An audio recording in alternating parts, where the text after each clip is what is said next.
Coming up on Citrus TV News Live at 6, we have full coverage of today's Running for Cover event in Newhouse. 30 former lawmakers are speaking out about Donald Trump.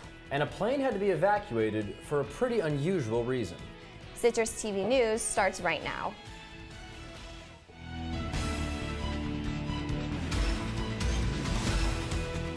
From the Citrus TV studios, this is Citrus TV News Live at 6, your campus news leader.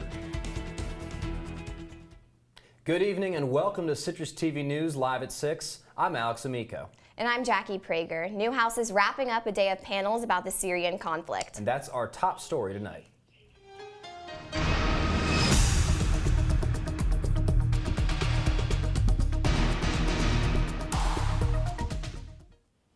The Herg Auditorium was home to 8 hours of conversation regarding the Syrian conflict today. Citrus TV's own Jamie Weiss is live at Newhouse right now. Jamie, what's going on? Can you tell us about today? Well, Jackie, move beyond failure. That is the message of today's event that tied the entire day together. There was over 8 hours of conversation, and the day-long conversation features panels discussing various topics, including the conflict in Syria and the media. The Newhouse School hosted various journalists, policymakers, and human rights activists at today's Running for Cover, Politics, Justice, and Media in the Syrian conflict event. From 9 this morning to 5:30 this evening, 5 separate panels were held in the Herg Auditorium, ranging from the geopolitical situation in Syria to social media and reporting war. Those who attended even a portion of today's talks said the best thing they took away was a new perspective. Main takeaway would be that people need to talk about Syria more, and people need to do more, and instead of just going out there to try to get the best story, going out there to tell what's actually happening and trying to get as much help as possible, because they said in the panel that this is literally like the biggest crisis that we've seen in humanity, really. I've been a photojournalist for about 12 years now in the Air Force, and it was kind of interesting to see the perspectives from the civilian side as opposed to the more military side of it. Just kind of seeing how they deal with those situations, getting into a crisis zone, whereas I may be deployed to those situations. I think that's really what I'm taking away from this event, is to think more about how media can lead to action. Now, if you couldn't attend today's event, the Newhouse School live streamed it on Periscope, and you can also check out all of the highlights on Twitter with the hashtag #SUSyria. Reporting live from the Newhouse School, I'm Jamie Weiss, Citrus TV News.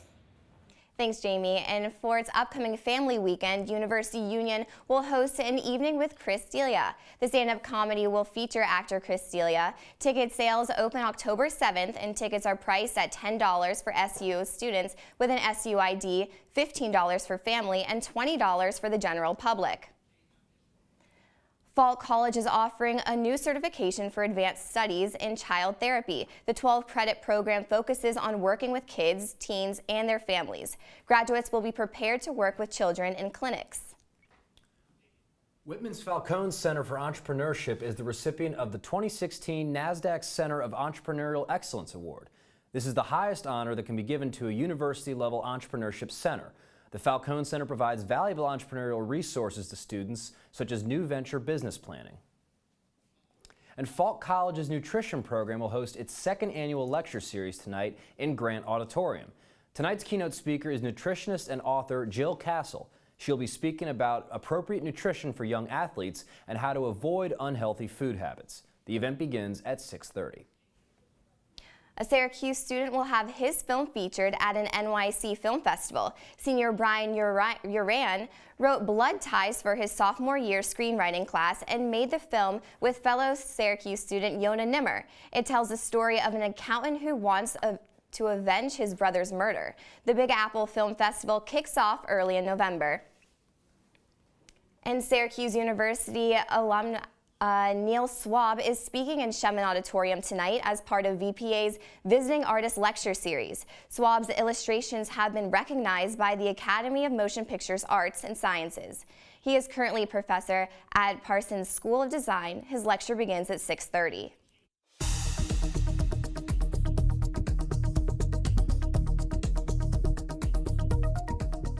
Right now, the New York Department of Transportation is announcing the options for the renovations of I-81. The project director is speaking at the ON Center. According to Syracuse.com, there are two options left. The state will either build a new elevated highway to replace the current one or tear it down and funnel traffic into city streets. A 13-year-old boy is charged with making a terrorist threat after using a creepy clown Facebook page to issue death threats to former classmates. The teen from Poughkeepsie Middle School used a Facebook profile under the name Cluster the Clown. The page said, quote, "If you want to die, come to school on Friday," unquote. The student is mimicking the growing national trend of creepy clowns involved in criminal activity. A New York man was indicted yesterday with charges of second-degree murder, attempted murder, and assault.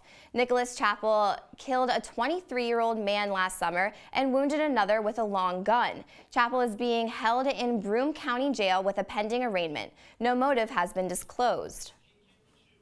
And after the break, we're following a massive hurricane headed for the U.S. And former Republican lawmakers have some strong words for Donald Trump. Citrus TV News will be right back.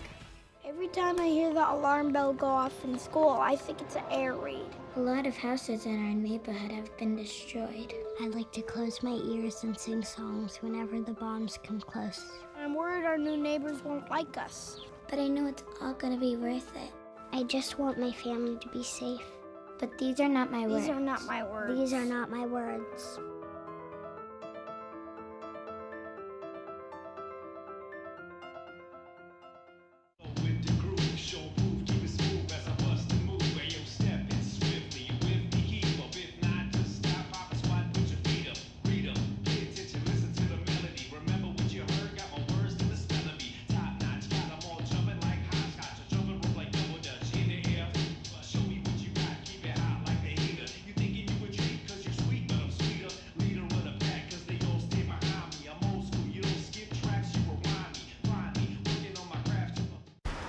Look at you. You're at the top of your game. You're unstoppable. Nothing can throw you off track. Wait, is that your car? Uh-oh. Yeah, I saw that coming. That will throw you off track. You're looking at around 10 grand in fines, legal fees, and increased insurance rates. Let's try this again. Smart move. Because buzz driving is drunk driving.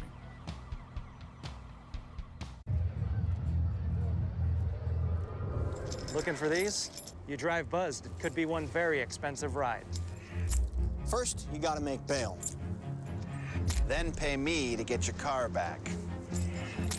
Your insurance premiums will go through the roof. And my legal fees just keep adding up. All told, it could end up costing you $10,000. Buzzed, busted, and broke. Because buzz driving is drunk driving.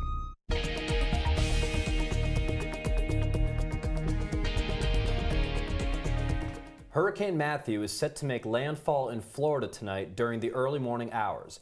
The storm has already killed more than 100 people in the Caribbean. Matthew will be the first hurricane to make landfall on the continental United States since Hurricane Wilma in 2005. Matthew is currently a Category 4 hurricane off the eastern coast of Florida. Winds at the eye of the storm are sustained at 140 miles per hour. This is strong enough to rip trees out of the ground and destroy homes, causing mandatory evacuation orders for around 1.5 million people. Here's Florida's Governor Rick Scott earlier today. Do not surf. Do not go on the beach. This will kill you. These are all projections. It could be much worse. Time is running out. We are preparing for the worst. We're hoping for the best. And no one should take any chances. Citrus TV weather reporter Brendan Tierney will be tracking the storm and telling you how it will affect central New York coming up in his full weather forecast. President Barack Obama's approval rating is at its highest point since the beginning of his second term, as CNN poll puts Obama's approval rating at 55%. A level Obama has only reached twice since the end of his first year in office. This approval rating is most directly comparable to Ronald Reagan, who held a 51% approval rating in March of 1988. A new Statue of Liberty museum is in the works. A new museum is designed to rise out of the ground on Liberty Island. It will replace the small exhibition space inside the pedestal of Lady Liberty. The museum will feature an angular design inspired by the water's edge, along with a staircase that rises to a grassy rooftop. The $70 million museum is scheduled to open in 2019. 30 former GOP lawmakers' signatures appear on an anti-Trump letter. The letter states they cannot vote for Trump because he makes a mockery of their principles. While Hillary Clinton is not mentioned in the letter, organizer Andrew Weinstein says some of the members will vote for the Democrat and others for Libertarian Gary Johnson. The letter reads, quote, "Every day brings a fresh revelation that highlights the unacceptable danger in electing him to lead our nation," end quote. The results of a Pentagon investigation involving a former military aide to Defense Secretary Ash Carter will be released today. The Defense Department has concluded that Major General Ron Lewis improperly used his government credit cards at gentlemen's clubs in Rome and Seoul. Lewis is also guilty of lying to a bank and involving himself in behavior inappropriate for a military officer. Army leaders will now determine if any punishment is required and what rank Lewis would be able to retire at. According to Britain's Treasury chief, London will keep its leading position on the financial stage even after it leaves the European Union. Chancellor Philip Hammond is meeting with several major bankers in New York today, intending to lower their concerns about London's future. After the Brexit vote caused a decrease in the value of the British pound, concerns were raised on Wall Street. But Hammond wants the U.S. to know that London's strength as a global player will not be diminished.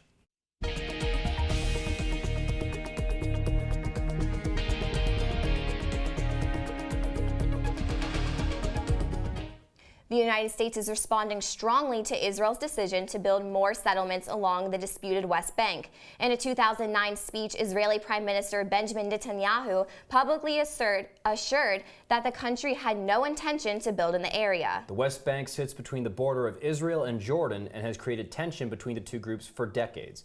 White House Press Secretary Josh Earnest responded to the incident.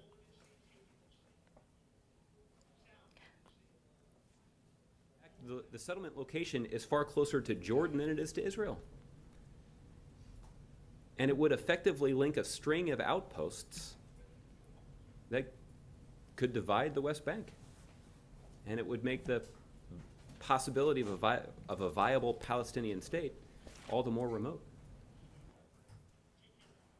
Israel's foreign ministry has stated that they remain committed to a solution of a two states for two peoples.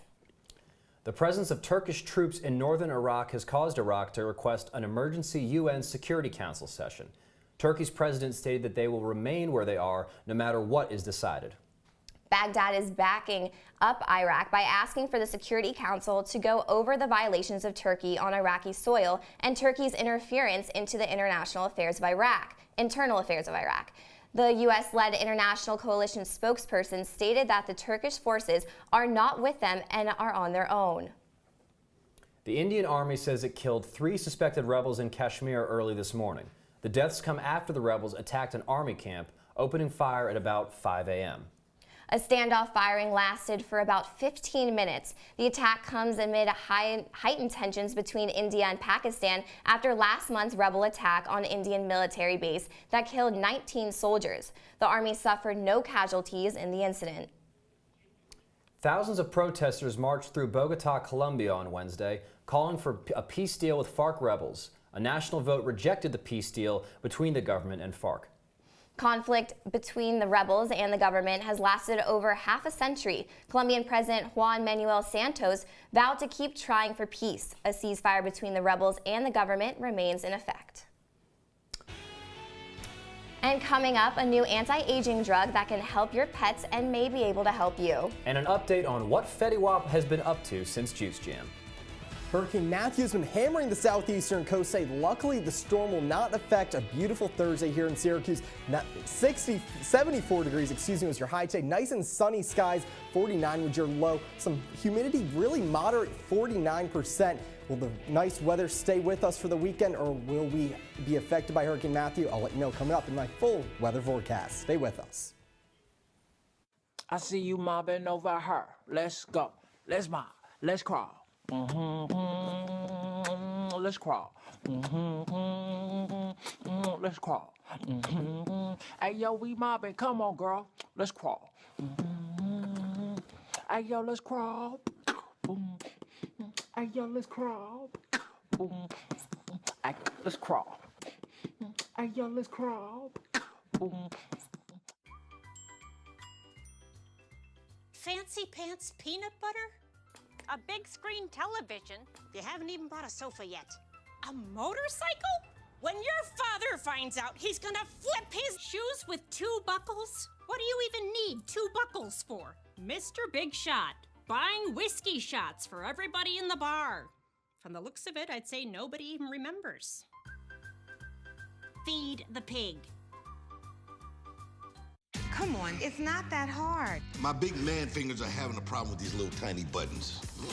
Whoa, watch it there. Your blood pressure's gonna go through the roof. Tell me about it. I'm trying to learn how to get it down. Instead, it keeps going up. High blood pressure can increase the risk for heart attack or stroke. Learn how to keep yours at a healthy range. Ever hear a voice command? Just say text barbershop to 97779. That's not what I said. Just give me that. Now my blood pressure's up.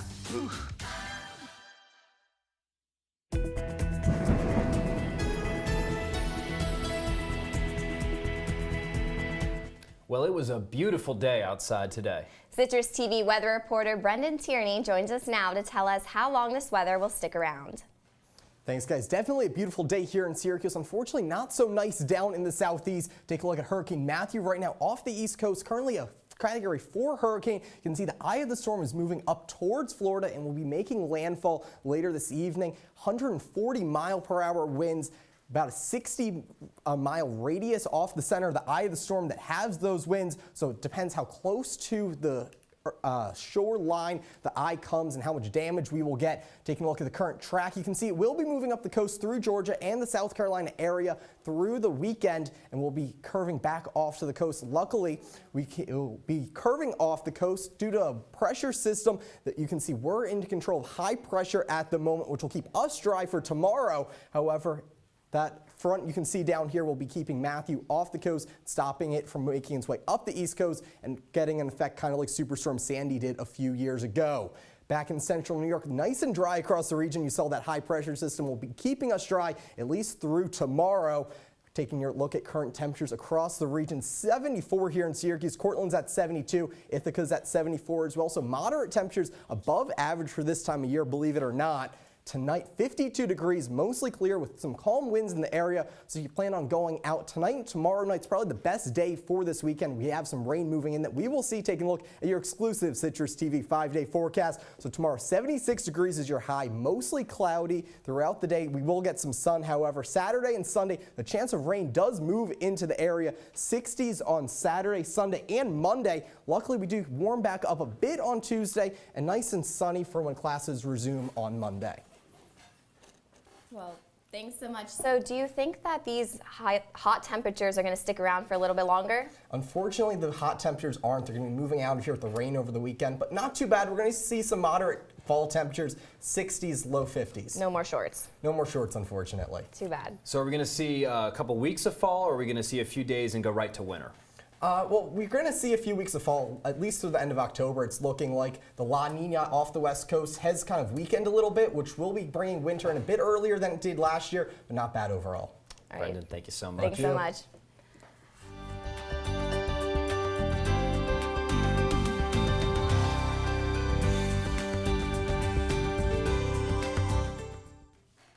A new drug called rapamycin is considered to be an anti-aging drug. It was discovered 50 years ago on Easter Island, studied in Canada, and is now being tested on monkeys, dogs, and a small group of elderly humans. Even though the list of side effects contains cancer and diabetes, in a small doses with a lot of monitoring, the effect seems to be very positive. A lot more testing needs to be done before it can be released to the public.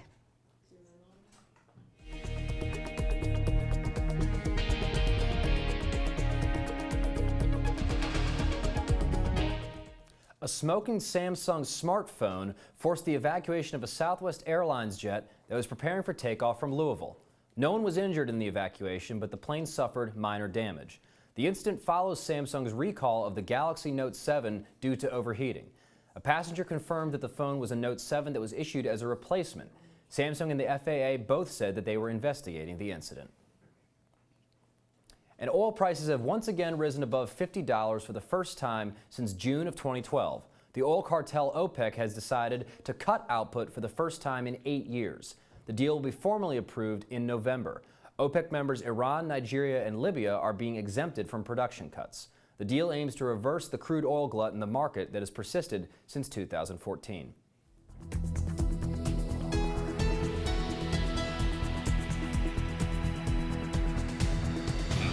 The rapper Fetty Wap admitted to driving charges on Wednesday. Fetty Wap, 25, pled guilty to driving with a suspended license. More charges included driving with a tinted window and failing to replace lost license plate. Wap was ordered to pay $360 by the court. And coming up on sports, the Mets and Giants held a pitcher showdown in the wild card matchup. And Syracuse Field Hockey beat reporter KJ Vaughn joins us to talk about the matchup against Duke. Don't touch that remote, we'll be right back.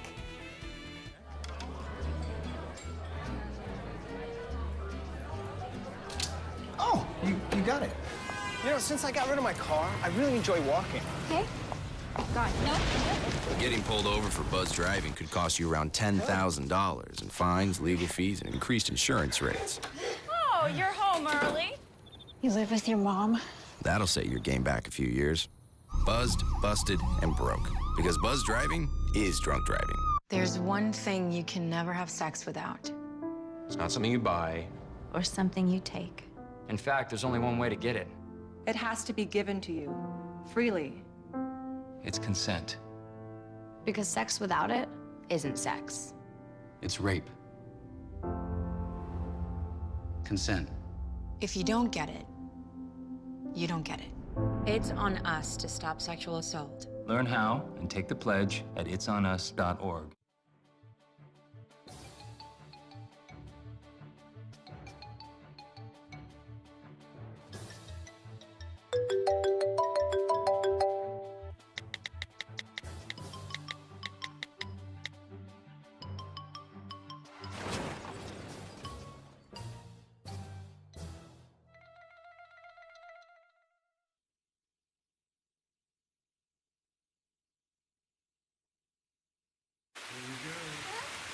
Here we go.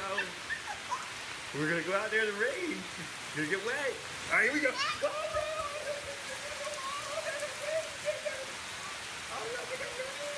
Okay, quick.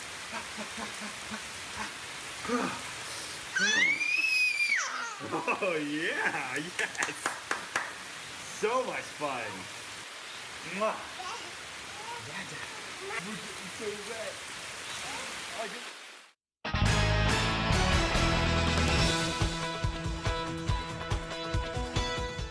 Welcome back, I'm Brianna Adams. A former Syracuse football player is coming back to college to sue the university. The ex-wide receiver Marcus Clayton is suing the school as well as the NCAA and American Athletic Conference for failing to protect him from damages caused by concussions. Clayton claims that after getting a concussion, he was quickly put back into the game. According to the lawsuit, he now suffers things like headaches and mood swings. No word on when the lawsuit will be taken to court. And women's soccer is back, well, kind of. The Orange come home for a conference play against Virginia Tech after a rough road trip, a rough 3-game road trip. Syracuse would be shut out by all 3 teams in conference play. Ranked opponents number 13 Clemson and number 10 Duke would smoke the Orange 4-0 in both games. Syracuse will be donning pink in honor of breast cancer awareness as they look to get their 8th win of the season and first win in conference play. Now the number 4 Syracuse hosts number 2 Duke tomorrow at 5. I'm joined with field hockey beat reporter KJ Vaughn. Now KJ, how has the midfield looked with the loss of Alyssa Manley this year? Yeah, with Alyssa Manley graduating last year, the midfield has been now in Sierra Degnan's hands. And, you know, she's done a nice job, but she's not as much of an offensive-minded player as Alyssa was. Alyssa was more of the behind-the-scenes point guard of the offense. She could get the pass that would lead to the goal. Sierra's more defensive focused, so the midfield's a little bit weaker in their offensive strategy. Now, for the game tomorrow, is there a top player that you really see that has stepped it up this season? So far this season, it's got to be Lise Lockerway. You know, she kind of has filled the role that Emma Russell played on the national championship team last year, which is when you need a goal, you turn to her. She does play defense, so she's also setting the defense, and that communication has been key. But when she goes onto the offensive side of the field, she can get the ball in against, 3-4 defenders. I've seen her drive through the box, and she can just put that ball anywhere. It's great to see. She's been stepping up for the team. And now, how important is tomorrow's game against a number 2 ranked team for Duke? It's huge. If Syracuse wants to get home field advantage for the Sweet 16 and Elite 8, they need to win tomorrow. Now, if they lose to Duke, maybe they can get a top 4 seed, which is how you get a Sweet 16 and a home game in the Elite 8. If you win the ACC tournament, which is going to be tough, though, you would think that you've already lost to Duke and North Carolina, who you're going to see again in the ACC tournament. So Syracuse is just going to have to do so much more work in the back end of their schedule if they lose tomorrow. But if they can really jump on it and get Duke, who's a top, a second-ranked team in the country, that's going to look great for their resume, and that's going to help them stay in the top 4 to host, games during the NCAA tournament, which is what you want, because you want your home field fans to really give you that edge. All right, and Syracuse will host number 2 Duke home, and I guess we'll see what happens. Now, it's October, which means fall ball is in full swing. The New York Mets hosted the San Francisco Giants in the wild card game. The game was a pitching showdown between Noah Syndergaard and Madison Bumgarner. Both pitchers would allow under 6 hits in the entire game. Syndergaard was taken out in the 7th, but Bumgarner would stay in the full game. Now in the top of the 9th, Mets closer Jeurys Familia would throw to Connor Gillespie a 3-run homer off the hands of that closer, and the Giants will play the Chicago Cubs next on Friday. NFL Week 5 kicks off tonight at Levi's Stadium. The 1-3 49ers host 1-3 Cardinals in the Thursday night matchup. The Cardinals won't be led by quarterback Carson Palmer after a head injury from the Week 4 loss against the Rams. Backup quarterback Drew Stanton will take the spotlight in the hopes of a road victory, while 49ers quarterback Blaine Gabbert looks to get the win for San Francisco to hold on to the starting job when Colin Kaepernick is deemed healthy. It all goes down tonight at 8:25. Citrus TV News will be right back. I want to eat apples and bananas. I need to eat apples and bananas. Why can't I eat? 1 in 5 children struggles with hunger in America. Support the Feeding America nationwide network of food banks to help provide meals to those in need. Join us at feedingamerica.org.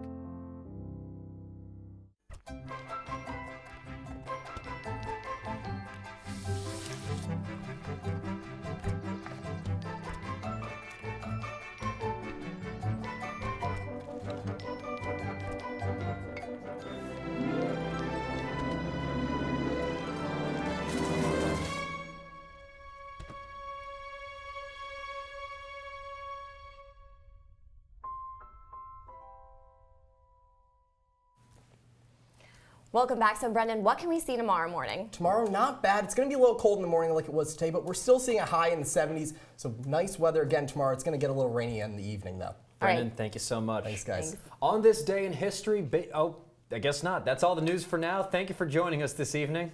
You can follow Citrus TV News on all social media checks and citrustv.com for more news. I'm Jackie Prager. And I'm Amico. Check back here at 7:30 for Talking Points. Have a great night, Syracuse.